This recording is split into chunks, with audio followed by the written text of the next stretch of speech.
ఉపరాష్ట్రపతి ఎన్నికకు ఇండియా కూటమి తరఫున పోటీ చేస్తున్న సుదర్శన్ రెడ్డికి టీడీపీ పార్టీ అధ్యక్షుడు ఏపీ ముఖ్యమంత్రి చంద్రబాబు నాయుడుకు మధ్య గల అనుబంధం గురించి కాంగ్రెస్ ఎంపీ సంచలనమైన వ్యాఖ్యలు చేయడం జరిగింది.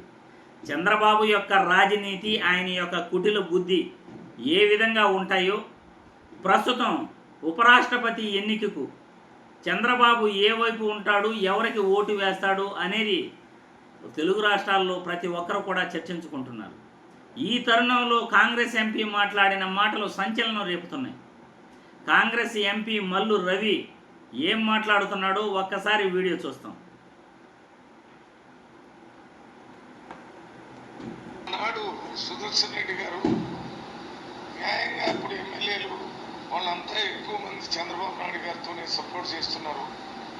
మరి అందువల్ల చంద్రబాబు నాయుడికి గుర్తు చెందుతుందని అప్పుడు ఇచ్చేసేటువంటి దాంట్లో ఆయన ఉన్నారు. అది దృష్టిలో పెట్టుకునైనా చంద్రబాబు నాయుడు గారు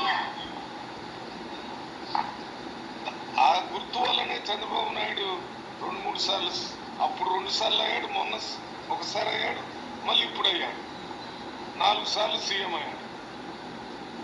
మరి కృతజ్ఞతాభావాన్ని చూపిస్తారని మేము అనుకుంటున్నాం. నాడు సుదర్శన్ రెడ్డి గారు న్యాయంగా అప్పుడు ఎమ్మెల్యేలు వాళ్ళంతా ఎక్కువ మంది చంద్రబాబు నాయుడు గారితోనే సపోర్ట్ చేస్తున్నారు. మరి అందువల్ల చంద్రబాబు నాయుడికి గుర్తు చెందుతుందని అప్పుడు ఇచ్చేసేటువంటి దాంట్లో ఆయన ఉన్నారు.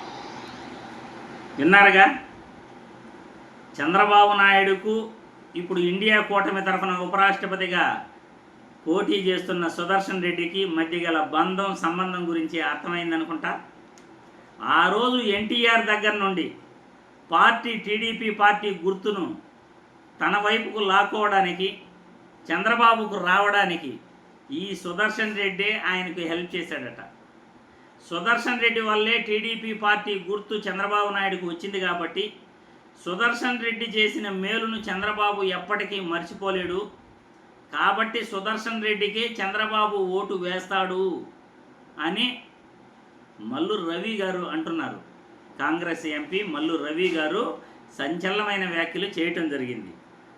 ఇక్కడ ఇండియా కూటమి సభ్యుడైనటువంటి చంద్రబాబు ఈరోజు ఇండియా కూటమి సభ్యుడికి ఓటు వేస్తాడా, లేకపోతే తనకు పార్టీ గుర్తుకు హెల్ప్ చేసిన, తనకు చాలా సన్నిహిత సంబంధం ఉన్న సుదర్శన్ రెడ్డికి ఓటు వేస్తాడా అంటే ఎవరు కూడా చెప్పలేరు.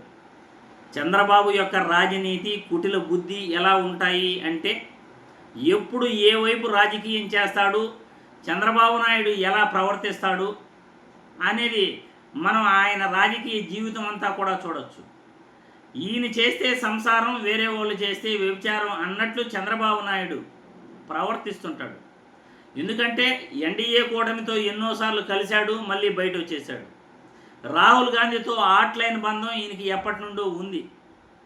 చంద్రబాబు శిష్యుడు రేవంత్ రెడ్డి ద్వారా రాహుల్ గాంధీతో ఆట్లైన్ బంధాన్ని కొనసాగిస్తున్నాడు అనడానికి ఉదాహరణ ఆంధ్రప్రదేశ్ రాష్ట్రంలో ఈవీఎంల గురించి, ఆంధ్రప్రదేశ్ రాష్ట్రంలో ఎన్నికల గురించి రాహుల్ గాంధీ మాట్లాడకపోవడమే దానికి పెద్ద ఉదాహరణని మనం చెప్పుకోవచ్చు. ఎందుకంటే దేశం మొత్తం మీద మాట్లాడి ఒక్క ఆంధ్రప్రదేశ్ గురించే మాట్లాడలేదంటే చంద్రబాబుకు రాహుల్ గాంధీకి గతంలో నుండే హాట్లైన్ బంధం అనేది ఉంది, గట్టిగా ఉంది వీళ్ళిద్దరి బంధం.